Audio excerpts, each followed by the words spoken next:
Hi అండి, ఈరోజు నేను ఆనియన్ టమాటా ఎగ్ కర్రీ తయారు చేస్తున్నానండి. అది ఏ విధంగా తయారు చేస్తానో నేను మీకు చూపిస్తాను.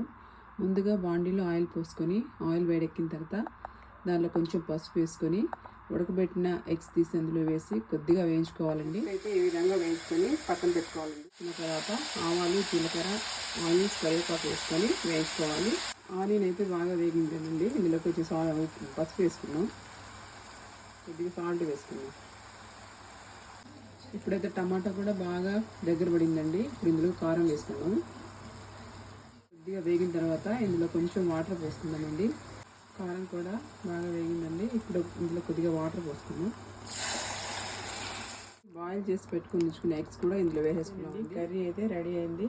సింపుల్గా ఈ విధంగా తయారు చేసుకోవచ్చండి. మీరు కూడా ఈ విధంగానే ఖచ్చితంగా ట్రై చేయండి. నా వీడియో కనుక మీకు నచ్చినట్లయితే లైక్ చేయండి, షేర్ చేయండి, సబ్స్క్రైబ్ చేసుకోవడం మర్చిపోకండి.